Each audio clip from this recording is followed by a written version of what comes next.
Going on, everybody? Hope you're all having yourselves a wonderful day today. John Matrix here with some more Warhammer 40k lore coming at you. Today we got a video from WesHammer that I want to take a look at. Saw this pop up on my feed. What's it really like to be a Chaos Space Marine? And this is honestly kind of a question that I've thought of a few different times as we've gone through some of the various videos and lore. Is like, what do Chaos Space Marines actually do when they're not, you know, going out in the Black Crusades and killing and corrupting all that is, you know, good and holy in the Imperium? So I guess WesHammer here is gonna run us through that, and we're gonna find out.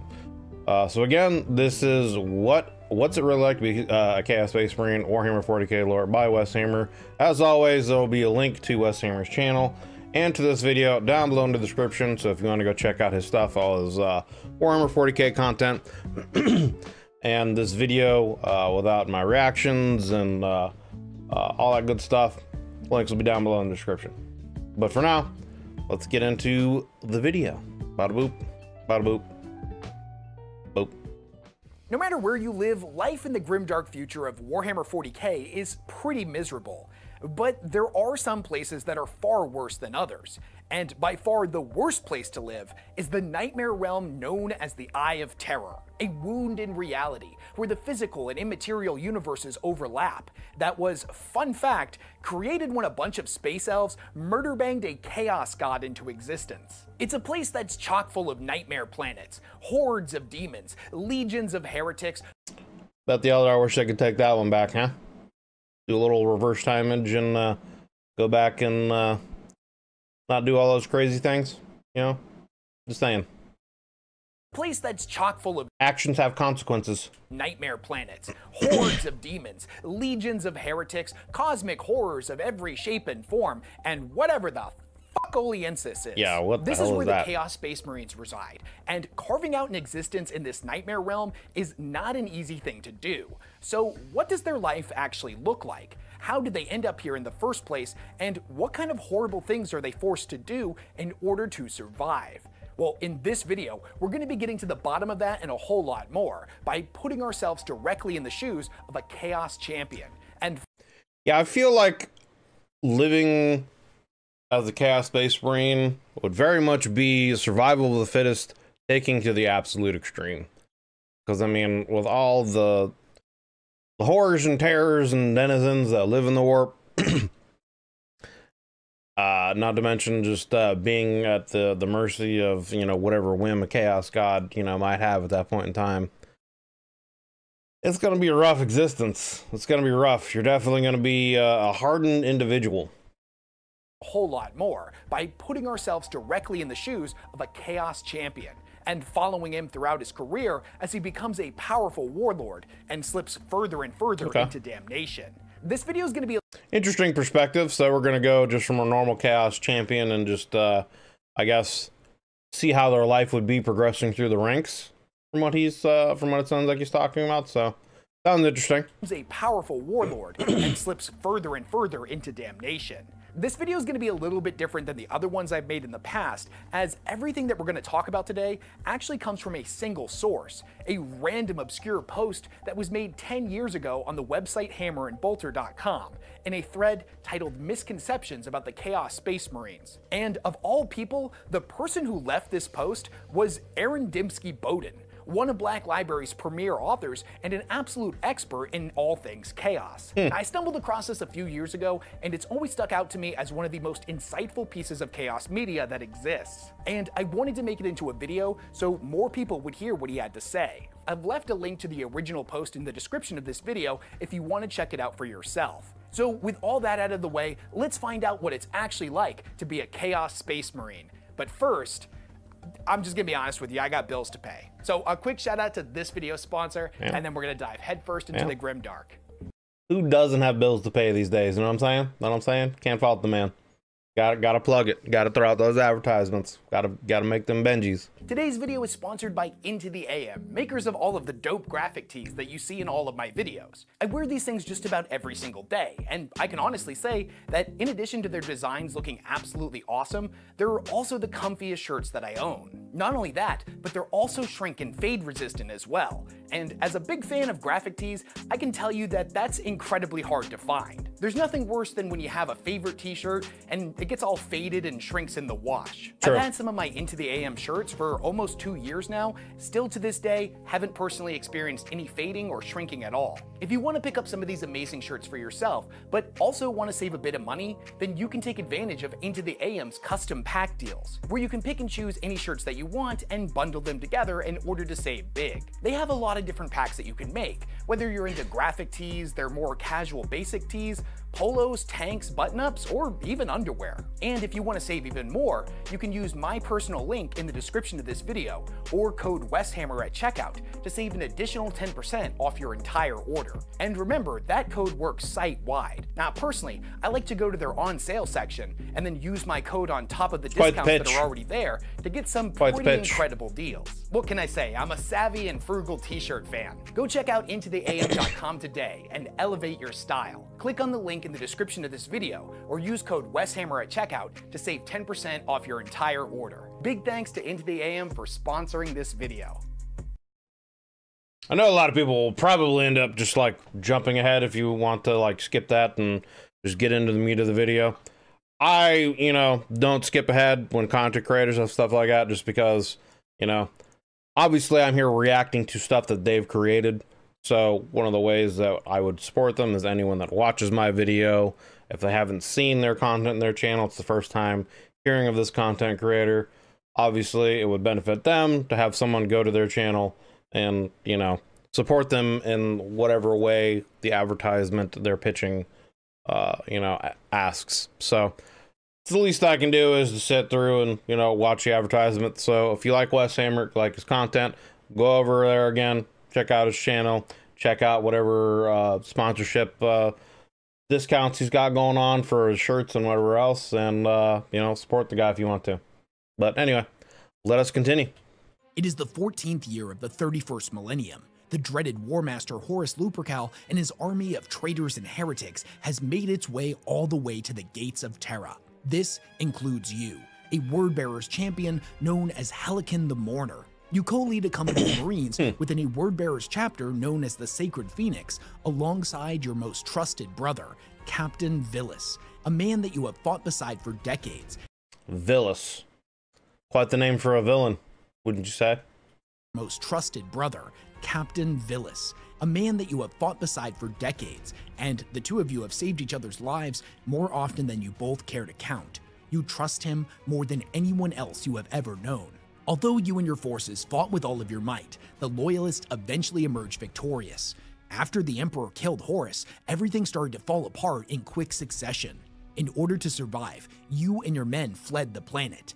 You and all of the other traitors eventually being pushed into exile within the Eye of Terror in an event known as the Scouring. A lot of time passes, first decades and then centuries. Things look pretty bleak, and resources and territory are scarce within this thrice-damned wound in reality. Yeah. But you and Villis were never ones to give up that easily. Things have changed, and you and the men under your command have to do what needs to be done in order to survive. So you begin to prey upon the Sons of Horus. They took some of the biggest losses of all during the siege, and after having lost their Primarch, are now a broken shell of their former selves. I didn't think about that. Yeah, that'd be interesting. They would be one of the legions that wouldn't have a Primarch at that point. That would be stuck in the warp, one of the traitor legions. So it would make sense that some of the other Space Marine legions might, just go at them, jump on them, either kill them or force them into servitude, subjugation, whatever the case might be. Or any of the other Chaos Gods, minions, denizens of the warp. Makes sense. I hadn't really thought about that. And after having lost their Primarch, are now a broken shell of their former selves. They're an easy target.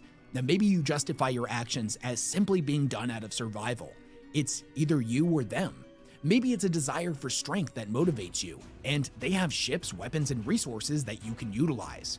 Or maybe it's something far more petty. Maybe you still hold a grudge. From your perspective, you would have won on Terra if it hadn't been for Horus's weakness. If his sons hadn't broken when he died, things would have been different.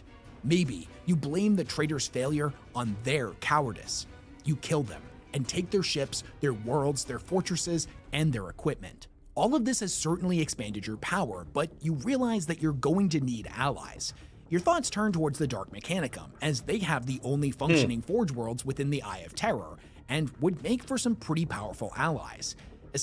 Something else I want to get into is the Dark Mechanicum. I haven't really heard much about them at all, other than the fact that they just exist, and they're essentially the Chaos version of, you know, the normal Adeptus Mechanicus, and they essentially serve the same purpose. But I think they go a little more to the extreme, where they actually try to create, they have experiments to create new things, not just technologies, but new beings, I think.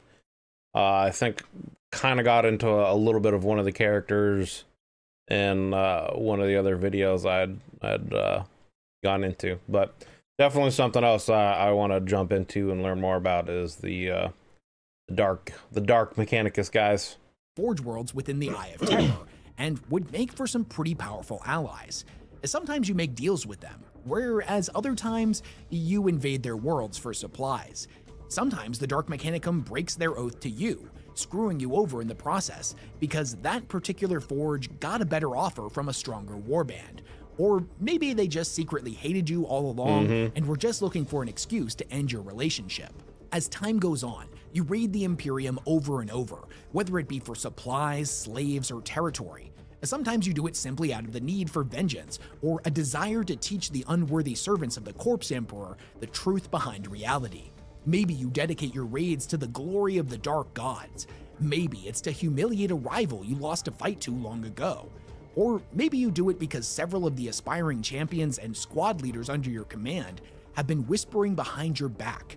They're spreading rumors that you're weak and need to be replaced. You need to show your strength. Soldiers need victories. So, like I said, I would think, you know, life as a Chaos Space Marine would be about survival of the fittest to the extreme, and you would always be tested and always have to watch your back. Otherwise, you're going to get stabbed in the back, whether it be by someone underneath you, a rival, or whatever the case may be. Be replaced. You need to show your strength. Soldiers need victories. So you make alliances with warbands from other legions. Maybe it's to group up against a more serious enemy, or because you genuinely consider them your allies. Sometimes you break some of those promises you made, and maybe an opportunity presents itself where you realize it's better for you to just kill your former allies and take for yourself their territory, ships, and weapons. Whereas with other allies, you refuse to ever betray them. You have fought by their side through hell itself. You are God's damned brothers in arms, and you would die for them. Only for a few thousand years later, you end up killing them. Because you learn that they were planning to betray you first. A surprise attack was imminent, and you had to act. Only maybe that wasn't actually true. Maybe you had been deceived by a third party, a different warband leader, a demon, or another potential ally. But maybe they really were planning on attacking. Or maybe it was just, you know, a joke from the Chaos God because they were bored and they wanted to see what would happen, you know? And maybe they or another potential ally. But maybe they really were planning on attacking, and maybe they would have won, leaving you either dead in the dirt or having to retreat with half of your fleet and resources. This kind of thing happens a lot within the Eye of Terror. You feel like you're fighting warbands from other legions constantly. For every alliance that you forge, you end up having to fight half a dozen battles. But you aren't the only Wordbearer's warband operating within the Eye.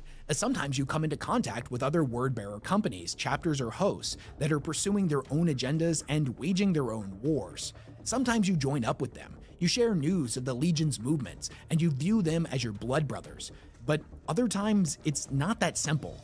These Wordbearers worship a different cult and creed than you do. And although you're both servants of chaos, the little differences in your faith are causing a lot of friction.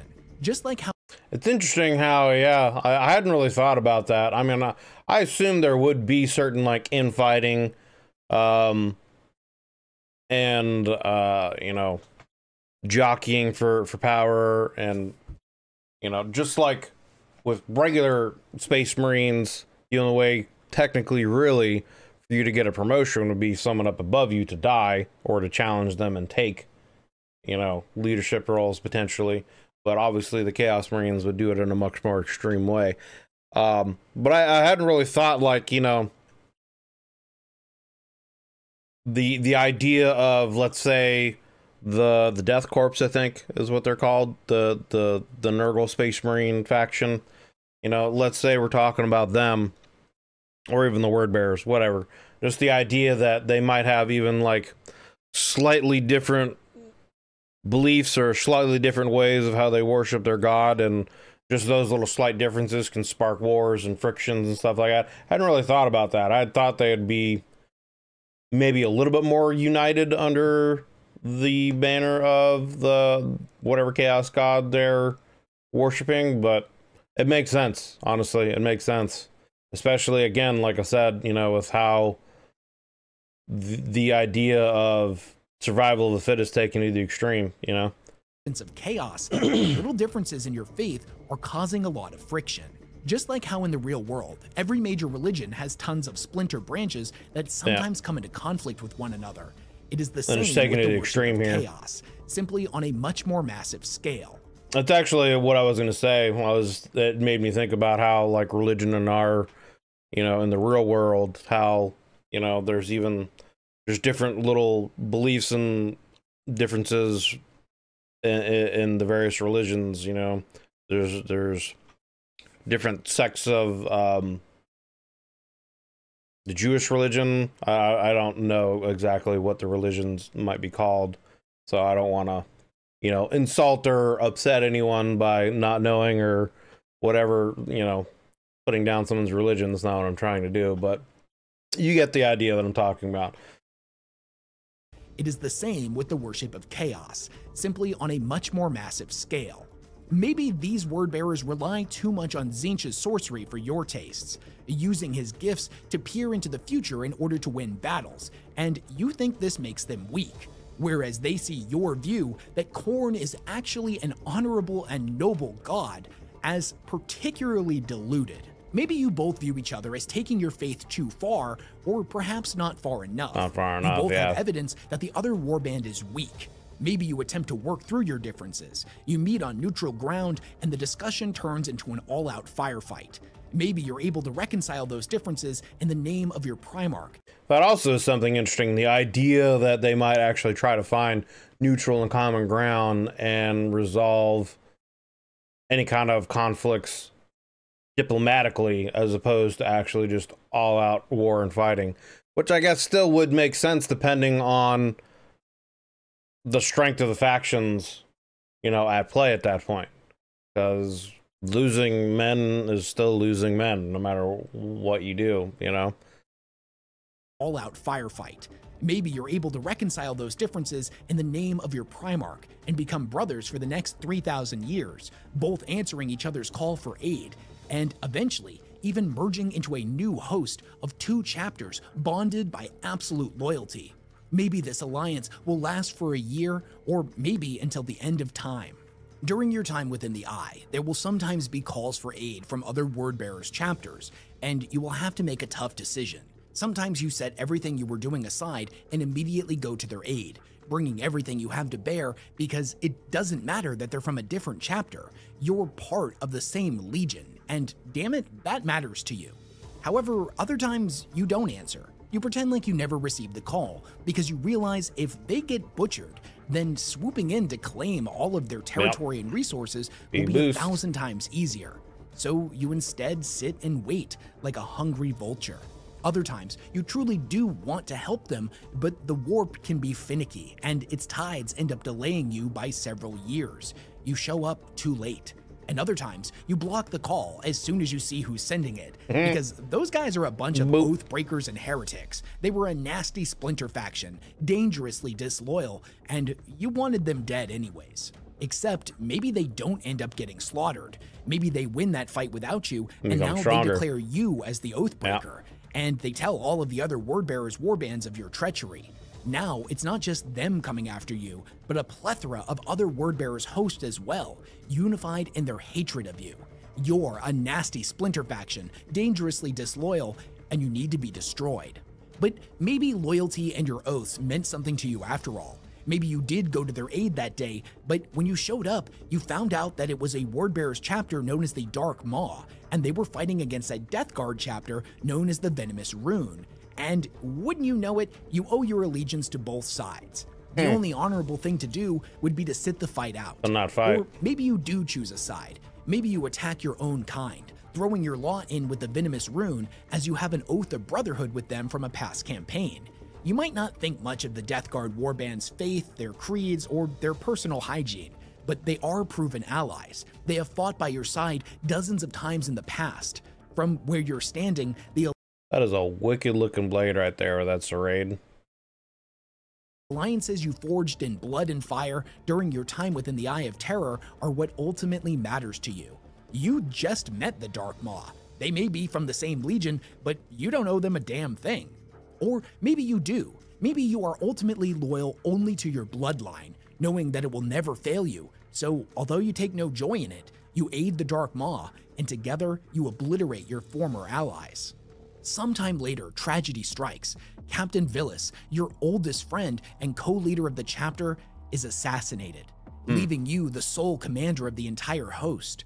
You find yourself suddenly a lot more powerful than you were yesterday, but also a lot more vulnerable. Yeah. And the aspiring champions within your ranks can smell your weakness. Now, He's definitely going through all kinds of scenarios. I mean, like I said at the beginning of the video, it's definitely sounding very much like survival of the fittest. And the strongest are the ones that lead. You know, they're the ones that sit at the top. and the aspiring champions within your ranks can smell your weakness. Now is the chance that they have been waiting for. They make their move. Rumors start spreading like wildfire throughout your fleet that you are unfit for duty. They point to all of the oaths that you have broken, to all of the battles that didn't go in your favor. There's a good portion of your warband that desires to replace you, and they don't really care if this slander is fact or fiction. You know, it brings up another question. I guess, what happens when a Chaos Space Marine actually dies? I mean, they still have a soul, so would their soul just, you know, sit in the warp and then become food for another demon? Would they reincarnate into a demon? I would assume some of them might be perpetuals, just like some of the higher ups, some of the more powerful, maybe some of the Primarchs or whatever, they might be perpetuals. So how would that all work out? You know, let me know down in the comments. To replace you, and they don't really care if this slander is fact or fiction. But maybe all of this is just in your head. Maybe all of the choices that you have made have instilled a great deal of respect in the men that you lead into battle, and you're freaking out over glances and stilted conversations and spy reports for nothing. Either way, you can't take that risk, so you form an elite guard of 20 of your absolute best warriors, and you gift each and every one of them a suit of Terminator armor. But what if you can't trust them either? What if one of them is actually— It just sounds like more and more paranoia, just diving deep further and further into madness is what it really sounds like. Just seeing enemies around every corner and no one you can really trust, and, you know, not knowing who you can really rely on or what you can really rely on. And essentially it's just, again, survival of the fittest, and you're out for yourself. That's what it comes down to. Terminator armor. But what if you can't trust them either? What if one of them is actually planning your assassination, and now all you've done is put them in the perfect place to carry out their grisly mission? You've basically just handed them your head on a silver platter. You don't have time to worry about that though. There is a mutiny coming. You know this to be true. The rumors are getting worse. The men are saying that the host is taking too many casualties, specifically because you're holding back your elite squads to protect you rather than teleporting them in for a precision strike. Is this true? Or is it that the ship is just so old and damaged that large portions of it are no longer working properly, including your teleporter arrays? Maybe your ship is becoming even more sentient as time goes on. Yeah, I mean, I know they have the Dark Mechanicus, so they would work on repairs, but it is something, like, logistically speaking, it is something that I've kind of always wondered about, like, how does a lot of that stuff work? How do they get ship repairs between the different factions? Are there different versions of the Dark Mechanicus that work with the different factions, you know, like I don't know, it seems like there would be a whole lot of like logistical issues going on with the Chaos factions that would make a lot of upkeep on ships and weapons and ammo replenishment and I guess rations. Like what do they eat, you know, in the warp? Do they need to eat? Does the warp just sustain them by living in there because time's all, you know, wonky in the warp? Do they just feed on souls or other creatures and, you know, demons? Do they just, you know, kill some random demon and butcher it and cook up a rack of ribs, some nice, you know, demon ribs, you know, have a little demon barbecue or something, you know what I mean? Like, there's just so many like logistical questions and things like that I have on how like just general life like that would be. Order arrays. Maybe your ship is becoming even more sentient as time goes on. At this point, it's basically alive and half a demon. Every minute it spends within the eye, it becomes harder and harder to control. So how do you fix this? Well, maybe you spend even more resources to gain access to an ancient tome full of sorceress techniques that will help you bind demons more successfully, thus staving off your fleet's mutation. Or maybe you decide that the secrets within your newly acquired journal would be better used controlling your rowdy crew. But you're just a fledgling sorcerer at this point, and you're not powerful enough to control everyone. The rumors keep on gestating. Now your men think that you're over-reliant on magic to solve all of your problems. Is what they say true? No, of course it isn't, and you shake away all feelings of doubt. You have to make things secure for your warband. How can your men not see that? Maybe some do, and maybe some others are still planning on killing you. A few more years go by. A Black Crusade is called. Maybe it's one of Abaddon's or another individual of great power. The campaign lasts for 24 years and covers battles on 30 worlds. Now, at one point during the Crusade, you end up getting attacked by an Emperor's Children warband. For the life of you, you can't remember ever doing anything to offend these guys. So why are they attacking? Maybe they think you're weak. Maybe those rumors that were circulating on your ship have spread far past your realm of influence and have started taking on a life of their own. Or maybe a different warband hired them as mercenaries to attack you. Who was it? Who hired them? Is this just the precursor to an even greater assault? Why weren't you in— Is this like 40k Joker here, man? Like, good lord, and like the skin just stretched over his face. The hell of an image. Informed of this? How did you not see this coming? Just the precursor to an even greater assault? Why weren't you informed of this? How did you not see this coming? Your spy network didn't warn you of this attack. It came out of nowhere. Maybe your spies can't be trusted. Maybe you decide to have them all executed and replaced with new, more trustworthy spies. At one how point could they be during more the Crusade, trustworthy? You end up allying with a cabal of Thousand Sun sorcerers and their host of rubric marines. You combine all of your ships, resources, and manpower into an exceptional fighting force. And over the years, you develop an incredibly strong bond with them. Your loyalty forged in the crucible of war. Like you have been forced to do in the past, you could have betrayed them a dozen times over, but you don't. Further, you end up risking everything to save them on multiple occasions, and they do the same for you. Except maybe at one point, you do decide to betray them in order to steal all of their sorceress lore. Maybe you slaughtered them to a man after they had been weakened from trying to help you. No one will ever know of this dark deed, and you get away with it cleanly, never hearing about the incident again. Except maybe 1,000 years later, the Thousand Suns come seeking revenge in full force to annihilate you. Or maybe it's a different Thousand Suns warband that approaches you. They offer you aid as payment for destroying their hated rival. Those are some crazy looking, I assume these are like Chaos Titans. Those are some crazy looking Chaos Titans, man. You know, they look like they've been imbued with some kind of demon spirit, but like that would be terrifying to see in the battlefield. These giant, like, basically it's almost like this, looks like the cyber demon from you know, the Doom games. But yeah, that'd be terrifying. Warband that approaches you. They offer you aid as payment for destroying their hated rivals. Maybe another Wordbearer's warband ends up paying the price for your treachery, the Thousand Suns wiping them out entirely, believing it was them who attacked and not you. Now, after the crusade is over and you're back in the Eye of Terror, the Black Legion comes to your stronghold. They show up in force and offer you a choice. You and your host can wear the black and be folded into the Legion or be destroyed. Maybe you refuse, maybe you manage to negotiate peacefully, or maybe you have to run. Maybe you manage to escape, or maybe they catch you and this is where your journey ends. Your host is finally destroyed. Or maybe you do accept their offer. Maybe you and everyone under your command paints their armor black and is now officially part of the Black Legion. And maybe you absolutely despise it and are gearing up to eventually betray them. Or maybe you find it liberating and stick with it. Maybe you realize that other than the armor's paint scheme, nothing has really changed. Your warband is the same, your faith is the same, and you still have the same complicated relationships that you had before. This time it's with the Black Legion warbands rather than the wordbearers from before. During the next Black Crusade, your host ends up joining with 2 other warbands, one from the World Eaters and one from the Death Guard. And between you and those factions' 2 other leaders, you are by far the strongest. Thus, you become the de facto leader of this triumvirate. And you weren't sure about this at first, but by the dark gods, what an amazing blessing this ends up being.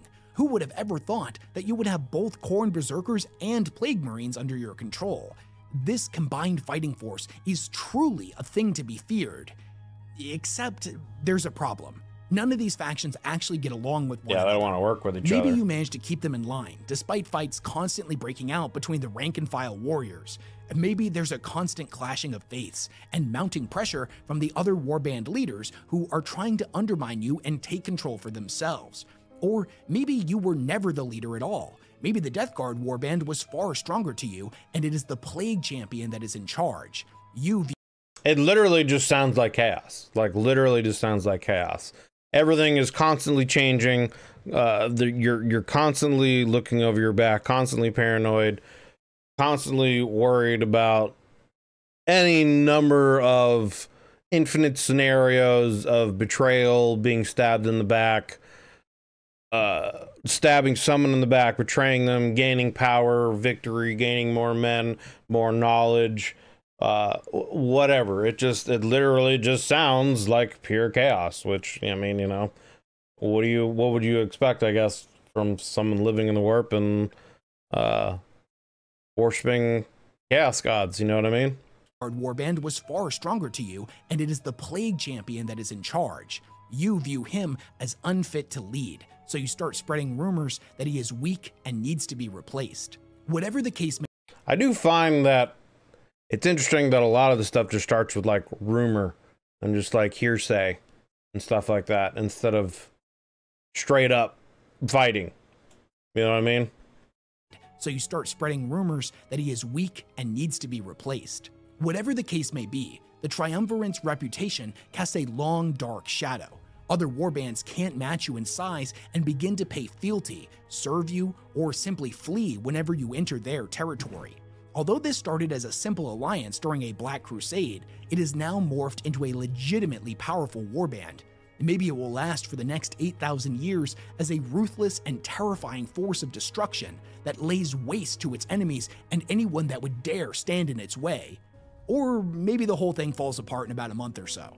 You're alone again. After all of the fighting, the making and breaking of alliances, the mutinies, and the constant infighting, your forces have dwindled to a third of what they were at their peak. You need more men. In your studying of the ancient lore that you secured from the Thousand Suns many years ago, you've discovered a sorcerous way to breed new Space Marines. Maybe you do it yourself, or maybe you contract out the job to a fallen apothecary from a different legion.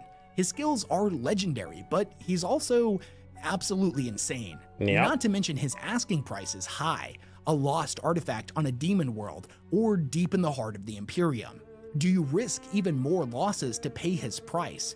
And maybe you do it. Maybe you go on a crusade of your own for this lost relic and lose even more men in the process. And after you hand it over and he begins his work, you realize just how unreliable he truly is. He screws it all up, and now you're in an even worse position than you. Yeah, he either screws it up or he just was using you to get the artifact to service his own wants and needs anyway. You know, so whatever you did didn't gain anything for you, but gained everything for him. Reliable he truly is. He screws it all up, and now you're in an even worse position than you were before. But maybe the apothecary's good on his word. He's fully capable of doing this, but the sorceress method from before is a bust. This is going to have to be done the old-fashioned way, and he's going to need some raw materials, gene seed, and lots of it. In order to acquire this, you're going to have to go hunting for space marines, and they're not an easy target. They don't just sit around waiting to be attacked. So where do you find them? Do you target a loyalist world that is rarely defended? Do you lay an ambush for them out in the void, or do you lure them into a trap with a distress signal? Do you go hunting for loyalists, or do you prey upon your fellow Chaos Space Marines? How important is the purity of bloodline to you? Does it even matter? Do you start targeting warbands of the Wordbearers, or do you care if the gene seed comes from the Imperial Fists or the Ultramarines? Maybe things just aren't going to work out with this apothecary. Maybe you need someone who's a bit more capable. And maybe you need to start cutting deals again with the Dark Mechanicum, a faction that has also devolved into countless city-states and independent worlds within the Eye, allying and oath-breaking in much the same way that the Chaos Space Marines do. Maybe you make a deal to protect their forges in exchange for them establishing gene seed and marine production facilities for you. But what are you signing up for? A forge world within the Eye of Terror is a rare and valuable piece of territory. Yeah, I would bet that would be one of the most valuable things for any kind of chaos faction, and one would be highly sought after and would be fought over constantly. You would be putting constant resources into having to defend and hold it for yourself. A forge world within the Eye of Terror is a rare and valuable piece of territory. What happens if they get invaded by a force much larger than you and you can't protect them? Maybe you run and earn the eternal hatred of the local Mechanicum, or maybe you get away clean. Maybe you decide to fight it out and suffer horrendous losses. Maybe you win easily and the allies of the destroyed warband end up coming after you in the future. Maybe you fight this war only to be completely annihilated. You're only left with a single ship and a couple of dozen Marines. And the Mechanicum, having also been severely injured in the fighting, can no longer follow through on their part of the deal. You've wasted a lot of time, ammunition, and Marine lives in a campaign that profited you nothing. You're not out of the game yet, though. You can call upon the members of your own bloodline and seek out Wordbearer territories in order to use their facilities to make new Marines. Maybe they welcome you with open arms. Maybe they see you as one of the best champions their legion has ever produced. Or maybe they cast you out. Maybe they call you a traitor, a deceiver, an oathbreaker. Or maybe you sinned against them in some other way that you had never even considered. Maybe after all of that, you get your Marines back up to fighting strength. But there's another problem. The Thrall army that serves you has mutated beyond usability. Or maybe they were lured away by another cult's faith. Or maybe they just ended up getting slaughtered in a particularly bad battle. Now you're massively underpowered in terms of traitor guard and human slaves. What do you do? Do you raid a bunch of prison worlds?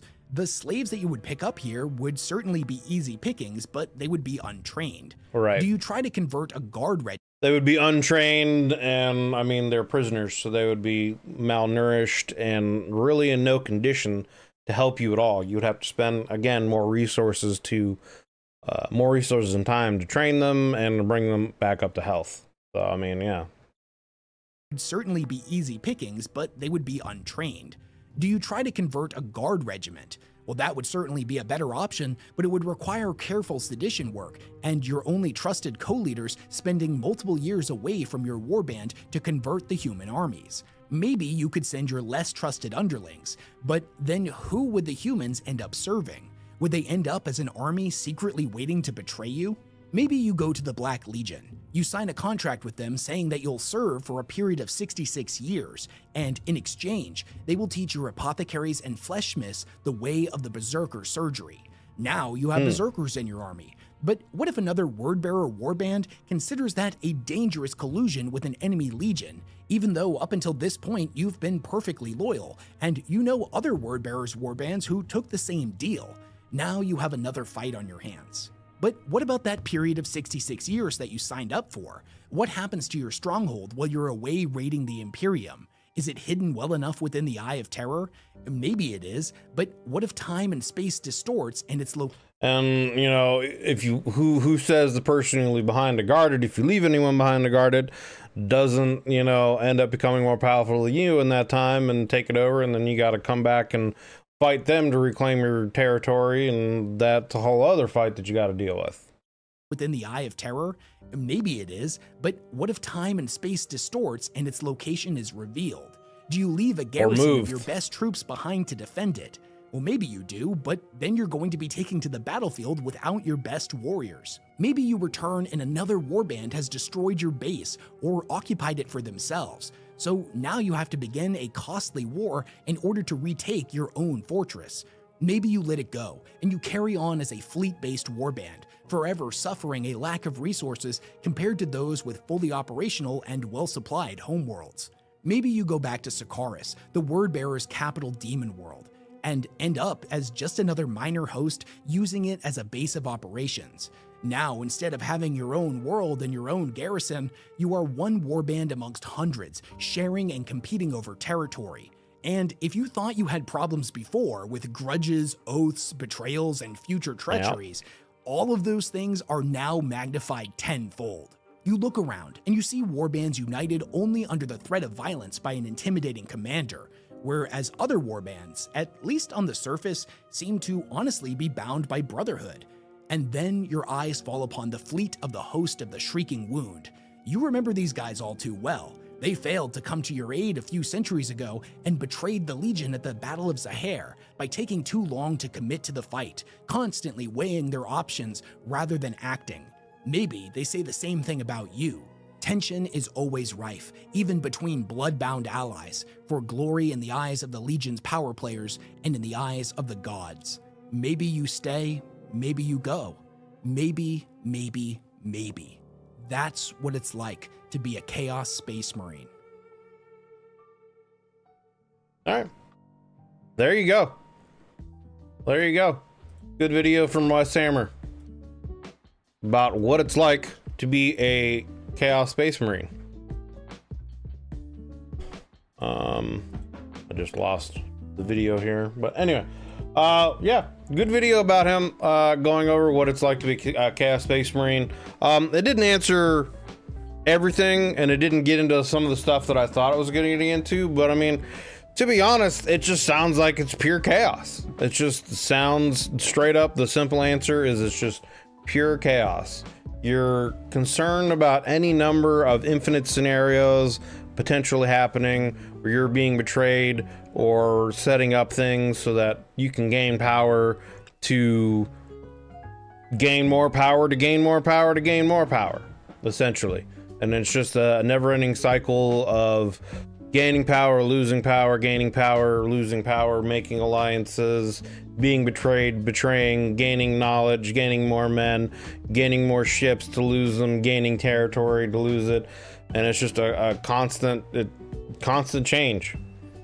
The one questions that I wanted to get into that this video didn't was one of the ones that I brought up earlier, and it's just the logistical aspects of life as a Chaos Space Marine, where it's like, you know, how do you keep your ships, you know, up kept? You know, how do you keep them repaired and functional? And it sounds like, you know, they can potentially just be possessed by living entities. He kind of got into, you know, using sorceries to bind demons and keep them under your control. But beyond that, you know, what else would you do about that? You know, and you know, what do you do for sustenance, for eating? I assume it would just be like anything else, where, you know, you kill demons or whatever other creatures you can, and you just, you know, eat it. And again, the question that I brought up about what happens to the soul of a Chaos Marine, and are any of them perpetual? Do they just, you know, do they not die? Do they turn into greater demons? Do their souls just become food for demons? You know, stuff like that. Those are questions that I was hoping the video would kind of get into more. But overall, I mean, it's a good explanation of the idea of chaos, and that it's just ever changing, and trying to keep up with that ever changing pace is essentially an impossibility. And you're just constantly worried about any infinite number of scenarios that can come up, whether it be for your benefit or for your detriment. So, but yeah, great video, great video. Like I said, there will be a link to this video down below in the description to the original video. So if you want to watch it without my commentary and interruptions and pauses and questions, you can do that. And I'll have a link to WesHammer's channel down there. Go give the guy support. He makes a lot of Warhammer 40k content. So if you like his stuff, go check out his channel. Give him some support. You know, he's got some sponsors and Patreon set up. So if you want to support him that way, go check out what he offers. But for now, if you enjoyed the video, I would ask you to consider leaving a like and a sub, as would help me and it helps the channel grow. If you would like to, you can hit the join button down below and check out the YouTube membership tiers. You know, you can join our Discord and get some exclusive private channels to chat with other members in the Discord.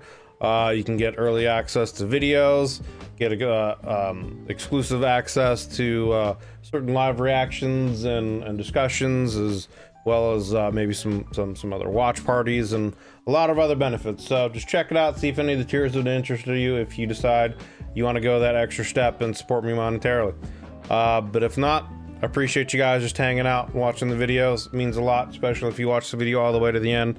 And yeah, I hope you guys are just having a wonderful day, and I really appreciate you guys coming along this journey with me as I learn more and more about the Warhammer universe. But that's gonna do it for now, guys. Appreciate you. Have yourselves a good day, and I will talk to you later.